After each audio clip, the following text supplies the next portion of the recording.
Fitri Nurmasari, saya dari Prodi PIAUD semester 1. Di video ini, guna memenuhi tugas Bahasa Indonesia Dasar, saya akan mempresentasikan mind mapping yang berjudul pengembangan paragraf. Langsung saja ke pembahasannya. Nah, yang pertama, pengertian paragraf. Pengertian paragraf dibagi menjadi dua, yaitu secara bahasa dan secara umum. Secara bahasa, paragraf berasal dari bahasa Yunani, yaitu paragrafos, yang artinya menulis di samping atau tertulis di samping. Secara umum, paragraf adalah kumpulan kalimat yang memiliki sebuah ide pokok dan diikuti oleh kalimat-kalimat penjelas dari ide pokoknya. Selanjutnya, macam-macam paragraf. Macam-macam paragraf yang pertama berdasarkan tujuannya, yaitu terbagi menjadi 3. Paragraf pembuka, paragraf penghubung, dan paragraf penutup. Yang pertama, paragraf pembuka. Paragraf pembuka yaitu bersifat ringkas, menarik, dan menyiapkan masalah yang akan diuraikan.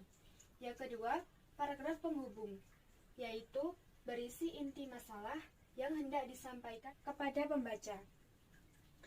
Paragraf penutup berisi simpulan atau penegasan kembali hal penting.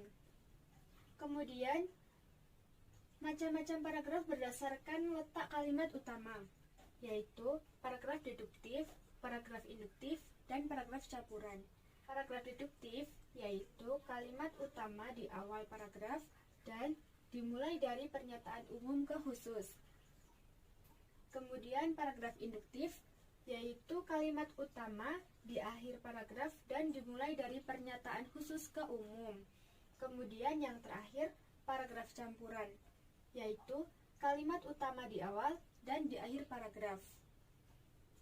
Selanjutnya, macam-macam paragraf berdasarkan isi, yaitu paragraf deskripsi, paragraf proses, dan paragraf efektif. Paragraf deskripsi yaitu kalimat utama tidak tercantum secara nyata dan tema paragraf tersirat dalam keseluruhan paragraf.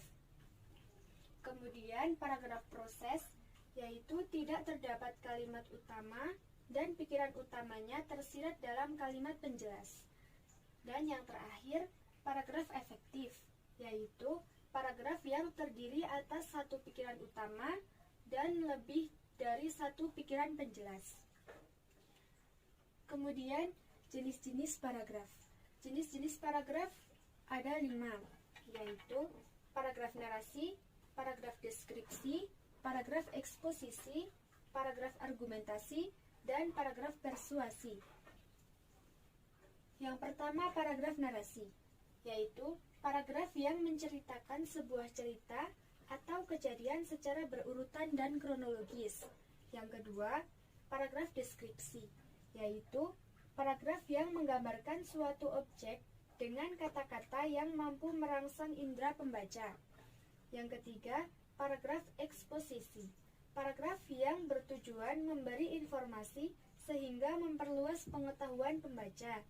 Kemudian, paragraf argumentasi, yaitu paragraf yang menyampaikan ide gagasan atau pendapat penulis dengan disertai bukti nyata. Yang terakhir, paragraf persuasi, yaitu paragraf yang bertujuan membujuk dan mempengaruhi pembaca agar mau berbuat sesuai pada paragrafnya. Selanjutnya, cara pengembangan paragraf. Yang pertama, pengembangan paragraf dengan memaparkan hal-hal khusus. Yang kedua, pengembangan paragraf dengan pemberian contoh. Yang ketiga, pengembangan paragraf dengan menampilkan fakta-fakta. Yang keempat, pengembangan paragraf dengan pemberian alasan-alasan. Yang kelima, pengembangan paragraf dengan perbandingan. Yang keenam, pengembangan paragraf dengan definisi luas. Dan yang terakhir, pengembangan paragraf dengan campuran. Kemudian, syarat terbentuknya paragraf, yaitu yang pertama kesatuan. Kesatuan yang dimaksud adalah semua kalimat yang membangun paragraf secara bersama-sama menyatakan suatu hal atau suatu tema tertentu. Yang kedua, ada kepaduan atau koherensi, adalah kekompakan hubungan antara suatu kalimat dan kalimat yang lain yang membentuk suatu paragraf. Kemudian ada kelengkapan. Kelengkapan yaitu suatu paragraf yang berisi kalimat-kalimat penjelas yang cukup untuk menunjang kalimat topik. Kemudian ada panjang paragraf, yaitu terdiri dari 4-12 kalimat. Dan yang terakhir dari mind mapping ini yaitu kegunaan paragraf. Kegunaan paragraf dibagi menjadi beberapa poin, yaitu yang pertama, sebagai penampung fragmen ide pokok atau gagasan pokok keseluruhan paragraf. Yang kedua, alat untuk memudahkan pembaca memahami jalan pikiran penulisnya. Yang ketiga, penanda bahwa pikiran baru dimulai.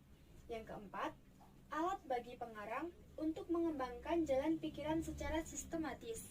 Dan yang terakhir, dalam rangka keseluruhan karangan, paragraf dapat berguna bagi pengantar transisi atau penutup.